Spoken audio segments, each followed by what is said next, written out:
toutes les matières de la première année de droit à l'IED ainsi que tous les partiels, les examens. Comment se passe-t-il? Quelle sorte d'exercice juridique vous allez avoir? Quand vous allez devoir les passer? Est-ce en présentiel? Est-ce à distance? Bref, toutes les questions que vous avez au sujet de la première année de droit à l'IED, qui est l'Institut d'études à distance de Paris 1 de la Sorbonne. C'est dans cette vidéo que vous allez avoir toutes les réponses. Et si bien sûr j'oublie de répondre à certaines de vos questions, ce qui va me paraître peut-être normal vu qu'il y a tellement de questions à se poser quand on est à l'IED, ben, n'hésitez pas à me le dire en commentaire. Allez, c'est parti.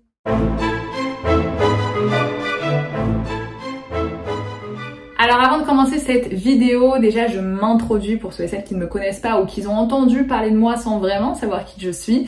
Alors je suis student law alias Naomi. En fait moi-même j'ai été à l'IED durant mes 4 premières années de droit. Donc en gros de la L1 à mon Master 1, j'ai étudié le droit à distance.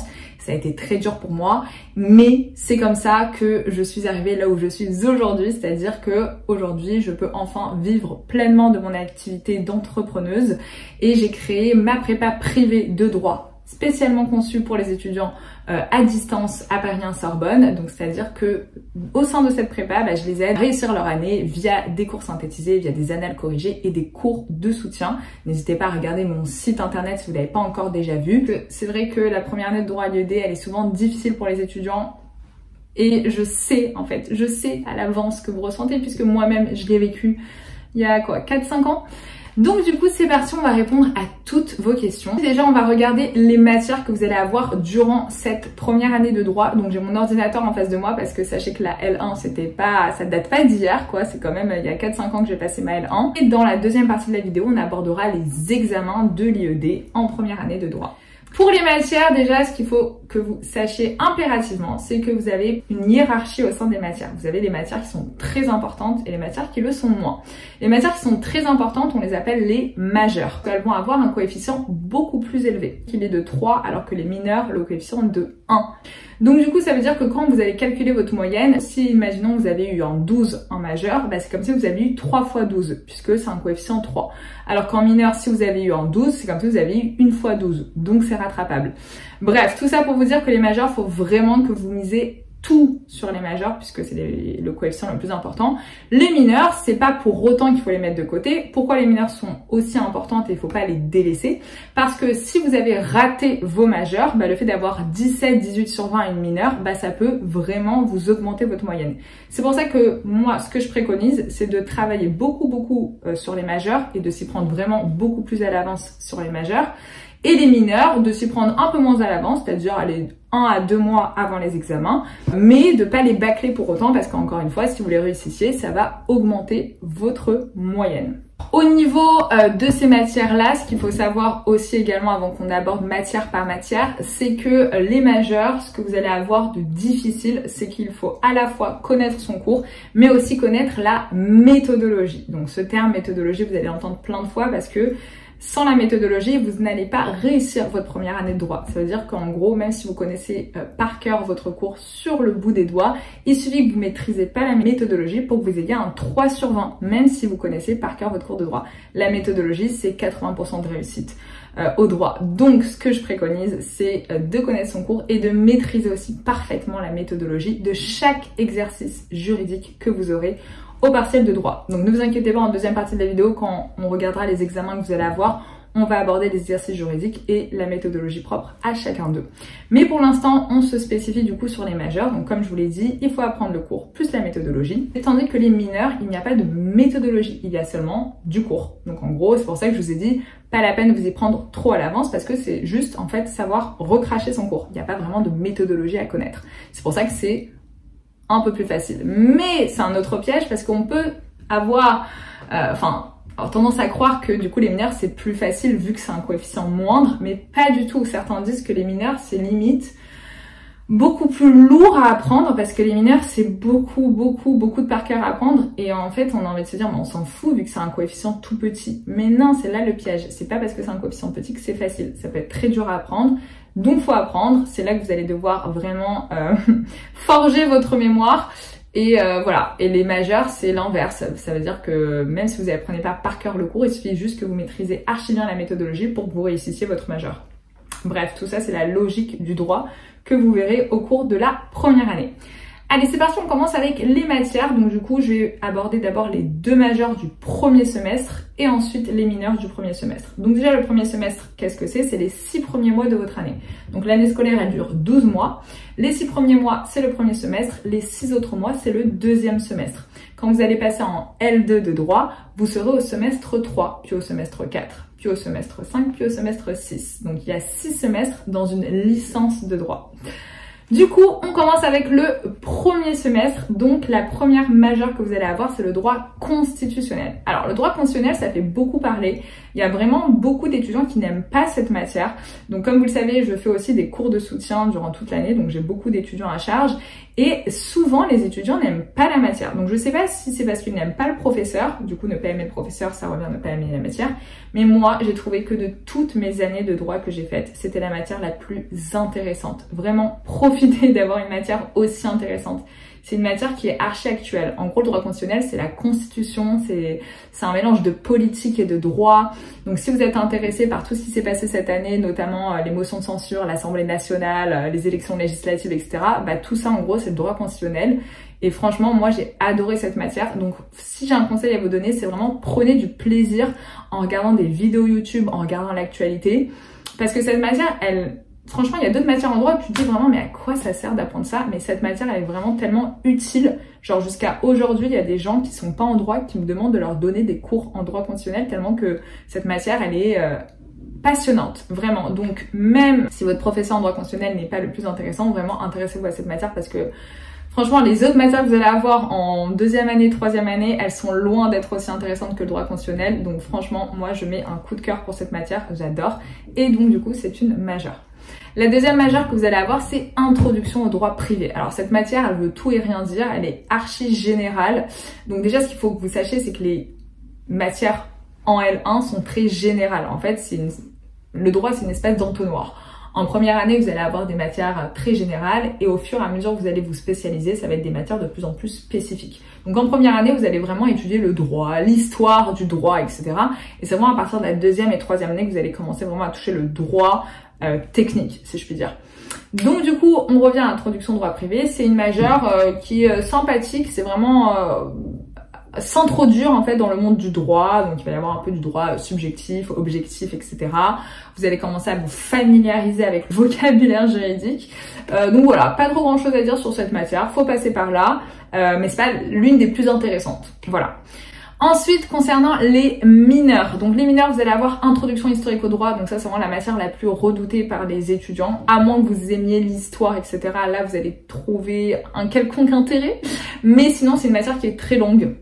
Voilà, très longue. Très longue. Je pense que le cours, il fait 300 pages. Heureusement qu'il y a mes cours synthétisés qui existent où j'ai vraiment synthétisé et réuni vraiment uniquement l'essentiel. Je pense que j'ai réussi à obtenir 100 pages, mais c'est quand même assez gros quand même. C'est une matière longue où vous allez étudier vraiment l'histoire du droit, en gros, d'où vient le droit, quelles sont les sources du droit, donc tout ce qui est droit romain, droit grec, les coutumes anciennes, etc. Il faut passer par là, quoi, vous n'avez pas le choix. Deuxième mineur, vous allez avoir méthodologie juridique. Alors cette matière, c'est l'une des plus compliquées, je pense, pour les étudiants en droit en première année parce qu'en fait, c'est un défi qu'on vous donne. Méthodologie juridique, qu'est-ce que c'est? C'est en gros, vous allez avoir une plaidoirie à effectuer avant une certaine date. Donc moi, ce qu'il faut savoir, c'est qu'à mon époque, c'était pas une plaidoirie écrite, c'était une plaidoirie orale. Donc à mon époque, c'est-à-dire avant le Covid-19, vous avez des examens oraux à l'IED. Ce n'est plus le cas actuellement. Tous les examens seront écrits. Mais moi, je me rappelle que méthodologie, du coup, c'était une plaidoirie orale à faire devant un professeur. Donc, imaginez-vous notre frayeur quand c'est la première fois qu'on débarque en droit et qu'on nous dit qu'il va falloir parler comme un avocat devant un professeur qui va te juger, voilà. En plus, le professeur de cette matière, il est pas très sympa. Donc, c'était compliqué. Mais heureusement pour vous, du coup, ça sera juste quelque chose à faire écrit. Malheureusement, c'est une matière où vous n'avez aucun élément dessus. C'est-à-dire, vous allez avoir juste un bulletin de liaison, c'est-à-dire un document de votre professeur qui va dire voilà, vous devez me faire, je sais pas, 300 mots et 10 lignes, bonne chance avec le sujet. Ok, mais comment faire, comment rédiger, comment écrire, c'est très compliqué. Et c'est pour ça que j'ai sorti le cours méthodologie juridique cette année. Il n'y avait pas l'année dernière, je viens de le sortir cette année, vous pouvez aller voir sur mon site internet. où je vous dis tout comment rédiger selon les meilleures copies de l'UED, celles qu'ils ont eu 15 à 17 sur 20. Donc du coup, j'ai pris la méthodologie attendue par le professeur et donc tout y est dedans. Et j'ai même corrigé les anciennes plaidoiries à faire de l'UED des années précédentes. Bref, mais en tout cas, c'est intéressant. Franchement, c'est une matière où tu te dis, ok, il y a un vrai défi. C'est en gros un cas pratique à résoudre. Comme ça, un client vient te voir et te dit, voilà, je suis en train de divorcer, dis-moi ce que je dois faire. Et toi, tu dois rédiger ta plaidoirie, quoi. Donc, intéressant, compliqué, mais intéressant. Ensuite, on a relations internationales. Ouf, moi j'aimais pas trop cette matière. Relations internationales, c'est en gros du droit international. Donc là, vous allez sortir du droit français pour étudier le droit français par rapport aux autres droits. Donc le droit européen, le droit allemand, le droit... Enfin bref, c'est du droit international quoi. Moi, je trouve que mettre cette matière en première année, c'est abusé parce que c'est une matière qui est pour moi compliquée. Vous avez beaucoup de choses à apprendre, beaucoup de termes nouveaux. Droit international, c'est un droit qui est dur. Donc voilà, c'est une mineure mais compliquée. Ensuite, vous allez avoir sciences économiques. Donc sciences économiques, coup de cœur aussi pour cette matière. Moi, j'adore. Après, je suis issue d'un bac ES, donc j'ai fait de l'économie. J'adore l'économie. Je trouve que c'est vraiment utile, intéressant. Et surtout, pour vous rassurer, c'est vraiment le professeur, c'est une pépite. Il vous note archi bien. Et ce qui est bien, c'est qu'il vous donne le cours. En fait, c'est le seul professeur qui vous donne le cours. Vous avez juste à le réviser. C'est un cours pas très long. Si vous l'apprenez bien par cœur, vous avez 17 sur 20. En fait, il n'y a pas de secret. Donc, sciences économiques, coup de cœur, très bonne matière, très intéressante, très facile. Donc, let's go. Et enfin, vous allez avoir une mineure aussi sur les langues. Donc là, vous devez choisir votre langue. Vous avez soit anglais, espagnol ou allemand, il me semble. Ouais, allemand juridique, anglais juridique, espagnol juridique. Donc là, on n'est pas là pour tester si vous savez parler anglais. On est là pour tester si vous connaissez le vocabulaire juridique en anglais. On va pas vous demander de dire comment vous appelez et où vous êtes parti en vacances. On va vous demander plutôt de dire la Constitution, le Parlement, la Chambre des Lords en anglais ou en allemand ou en espagnol. Concernant le choix des langues, moi je vous conseille vraiment de choisir l'anglais parce que si vous voulez devenir juriste, avocat, etc., sachez que dans chaque poste, on vous demande d'être bilingue, d'être fluent. Donc pour moi, l'anglais, c'est primordial. Après, si vous souhaitez, je sais pas, déménager en Allemagne ou en Espagne, bon, c'est sûr que vous choisirez la langue escomptée. Mais si vous comptez travailler en France, aux States, etc., vraiment, prenez l'anglais. C'est hyper important de savoir parler anglais. Donc, je vous conseille vivement. On passe au deuxième semestre de la première année de droit. Donc, il va y avoir aussi droit constitutionnel, mais cette fois-ci, le droit constitutionnel 2. Donc, en fait, c'est juste la suite du droit constitutionnel 1. Ça va être l'approfondissement, la continuité de ce que vous avez vu au premier semestre. Donc là, rien à dire. Deuxième majeur au niveau du deuxième semestre, c'est droit de la famille. Waouh! Ça, c'est une matière assez compliquée, droit de la famille, mais trop intéressante. Vraiment, c'est là où vous allez voir tout ce qui est mariage, fiançailles, divorce et filiation. Mais franchement, faut être robuste, quoi, parce que c'est vraiment très volumineux comme cours. Mais si vous êtes intéressé par cette matière, et je sais qu'elle intéresse beaucoup de personnes, ça ira. Ensuite, au niveau des mineurs du deuxième semestre, on a histoire de la vie politique. Donc ça, c'est vraiment que du par cœur. Vous avez institutions juridictionnelles, donc en gros, c'est toutes les juridictions à connaître en France, donc tribunaux de première instance, cour d'appel, cour de cassation, etc. Mais normalement, ça ira parce que vous aurez déjà un peu commencé au premier semestre. Ensuite, vous avez introduction au droit européen, ça c'est aussi une matière redoutée. C'est un peu la continuité de droit international au premier semestre. Là, vous allez vous spécifier au niveau du droit européen, mais c'est une matière qui est très actuelle, donc let's go. Et enfin, si je n'ai rien oublié, vous avez sociologie politique. Matière intéressante, c'est un peu comme introduction historique au droit du premier semestre. On est toujours au niveau de l'histoire, de la sociologie, mais plus niveau politique. Donc ça peut être intéressant. Voilà au niveau des matières. Donc du coup maintenant on va passer au partiel de l'IED. Et déjà ce qu'il faut que vous sachiez, c'est que en gros l'IED distingue les boursiers des non boursiers. En gros, si vous percevez une bourse, sachez que les examens seront obligatoires pour vous en janvier. On appelle ça l'examen de délestage. Vous allez vous délester de 4 matières à peu près. Au lieu de passer en gros 13 matières en mai-juin, vous allez pouvoir passer 4 matières à l'avance en janvier. Donc soit si vous êtes non boursier, vous avez le choix de ne pas les passer et vous passez tout du coup en mai-juin. Ou si vous êtes boursier, vous êtes obligé de vous délester des 4 matières en janvier et le reste des matières, vous les passez en mai-juin. Donc, pour les examens à l'IED, vous avez 3 sessions. Donc, comme je viens de vous dire, vous avez les examens de délestage, vous avez les examens obligatoires pour tout le monde, que ce soit les boursiers ou non boursiers, qui se tiennent entre mai et juin. Donc, c'est souvent fin mai, début juin. Et enfin, vous avez les examens de rattrapage. C'est-à-dire que si vous n'avez pas eu votre année, donc c'est un système de compensation. En gros, il faut que vous ayez 10 sur 20 pour passer en L2. Si vous avez genre 9,5 sur 20, vous êtes en rattrapage. Donc c'est fin août, début septembre pour les rattrapages. Et si vous n'avez pas obtenu votre rattrapage, bah malheureusement, vous redoublez. Donc voilà pour les 3 sessions d'examen. Donc pour les dates, inutiles de vous les communiquer, je ne les connais pas et elles changent chaque année. Sachez juste que les examens sont toujours après les étudiants en présentiel. Donc ça veut dire que quand vous avez les dates des examens des étudiants en présentiel, sachez que les examens des étudiants à distance seront une semaine après. Vous passez pas en même temps que les présentiels, vous les passez après. Voilà, concernant les exercices juridiques qui vous seront demandés au niveau des majeurs, donc droit constitutionnel 1 et introduction au droit privé. Donc c'est 2 choses différentes. Droit constitutionnel 1, vous aurez le choix entre une dissertation et des questions pratiques. Moi, ce que je vous conseille, c'est vraiment de prendre des questions pratiques. Dissertation, je connais pas une personne qui a eu plus de 5 sur 20. C'est l'exercice juridique le plus difficilement noté. Donc, ce que je vous conseille vraiment en L1, même si vous aimez les dissertations, vous en avez fait plein en terminale, c'est pas du tout la même chose, les dissertations juridiques, c'est très très dur. Donc, je vous conseille vraiment de prendre des questions pratiques. Pour introduction au droit privé, vous aurez le choix entre une dissertation aussi, à ne pas prendre, et une fiche d'arrêt avec des petites questions. Pour les mineurs, bah, c'est juste des questions de cours.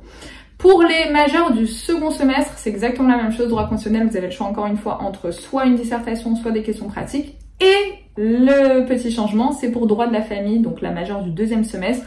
Vous allez avoir le droit entre soit une dissertation, ou soit un cas pratique et une fiche d'arrêt. Donc là, c'est la première fois que vous allez avoir un cas pratique. Sachez que moi, à mon époque, je n'ai jamais eu de cas pratique. C'est une nouveauté à l'IED. Donc, il va falloir vraiment commencer à vous familiariser avec le cas pratique. Sachez que j'ai un pack méthodo que je vends actuellement sur mon site internet qui reprend du coup les 3 exercices juridiques dont il faut connaître parfaitement la méthodologie, c'est-à-dire la dissertation, le cas pratique et la fiche d'arrêt. Donc ce pack réunit les 3 exercices juridiques, il y a des corrections dedans de fiches d'arrêt pour vous aider vraiment à maîtriser ces exercices juridiques là. Oui, au niveau des examens, pour vous inscrire, vous n'avez pas à vous inscrire. À partir du moment où vous avez fait votre inscription administrative et pédagogique, vous êtes inscrit à l'IED et vous êtes inscrit au partiel. Donc vous n'avez rien à faire, vous n'avez pas à vous inscrire. Et si vous venez pas, soit vous êtes boursier et vous avez 0, et soit vous êtes non boursier et donc on vous compte pas.